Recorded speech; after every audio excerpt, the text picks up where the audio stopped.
Hi everyone, my name is Bruce Schwartz. Thanks so much for stopping by, checking out my research, the channel, commenting, subscribing, contributing, and being a part of this wonderful community. This community has raised enough money for me to get a 14-inch telescope, and I've been finding UFOs on the surface, based on John Lear's findings, even finding structures, clouds, whatever you want on the surface. It's becoming a reality, and I'm here to share some of this with you guys. So guess where we are right now? This is Clavius Crater, just a beautiful area. Look at the structuring right dab center, in the center of Clavius Crater. And on top of these other smaller craters inside Clavius Crater, let me tell you something. On top of them, there's clouds and some kind of structuring, objects in unison. Here, I put it in X-ray because obviously we can't see the white of the crater inside of Clavius Crater. And look, the same thing, this detail of structuring, natural or not, just showing what we can't usually see unless, these we do have to filter them, obviously, to be able to see it. Look at the surface, purple rocks, green overall surface, many regions that look like clouds and whites and hazes, and obviously in the higher points, on the higher points of each crater, that's where we're seeing the clouds. Like in the center, the elevation of those center craters, we're seeing clouds at the top of them, and they're being blinded either by the sunlight, our cameras, etc., whatever you want. Look how this is a structure, look at it, and look at the detail of it. It's actually pretty scary. Long structure connected to many connections on the bottom there, right here. This is the area I'm talking about. That's fascinating me, has always fascinated me. We're looking at cloud cover, possibly on the surface. All these white patches. It's just absolutely amazing that right in front of our faces, obviously taking down the color and seeing everything in gray, you don't see as many details. You see most of them, but they don't stick out. You tend to have to really force your eyes to be able to see them. But this object down here is definitely built and constructed, and it fascinates me in every way. And again, on a green surface.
You're looking at a confirmed bridge. It's a constructed object, that's for sure.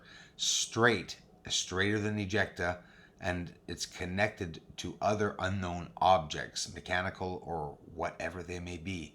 Look how straight that is. Copernicus, just north of this area, a couple 100 kilometers, maybe 100 miles.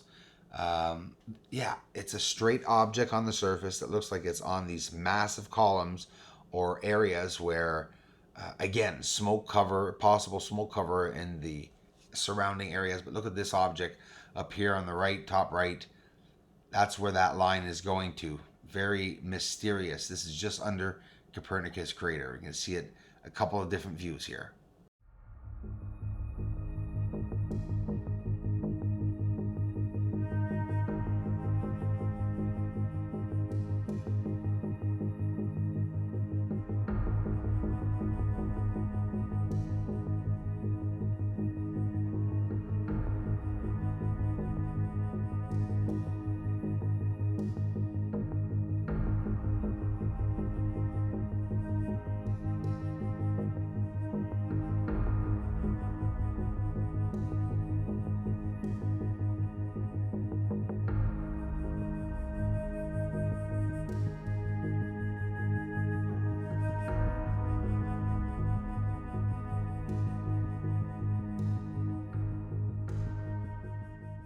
There is nothing more cool if you're into aliens and biological creatures, that is. Nothing more cool than this.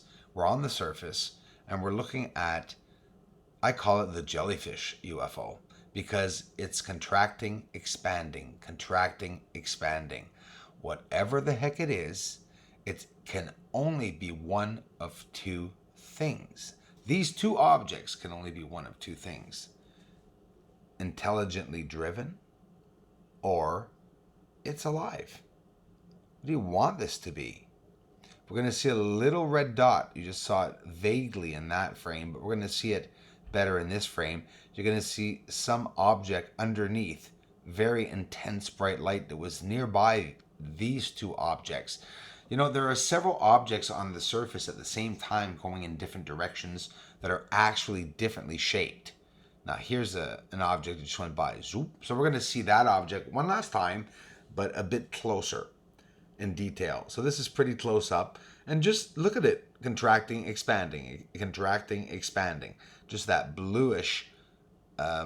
This is a filter, by the way, obviously, so we could see the surface a lot better. But look at this on the bottom, bringing out the detail with light.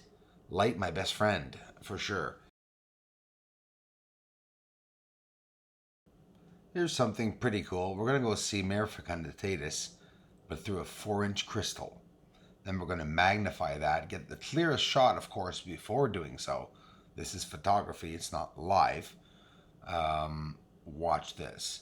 So we're going to transfer over to the other photo, but close up with the crystal. And no, I didn't saturate it. No, I didn't change it in any way. I'm just zooming up. Exposure, all about the exposure. So yeah, Mare fecunditatis, all that smaller structure, not small of course, but closer to the surface, hard to see, different ways of seeing it. While I was watching the sun last year, I didn't understand this event. We can often always see planes going by. I'm not going to hide it. We can clearly see it looks like a plane, right? We can even see the tail wing going by. But this is one of the only supposed planes that affected the corona. Watch carefully. As it's coming outwards, you could see the elevation of the corona or something happening. I mean, the plane's gone right now, but you can still see that. I'll see it here a lot closer. I just wanted to quickly share this with you because of those who haven't seen it, it's still pretty cool seeing it, no matter what it can be. But see the elevation there remaining as the plane's already on the other side now? Here's the plane on the right side, probably was just in front of the sun, some say, but of course it's blinding so we can't see it go by. I'm not going to try to hide that, but this elevation is unusual. You guys, I don't know if you've heard about the Soyuz rocket that had the rocket failure, the booster failure on October 11th, 2 astronaut crew capsules.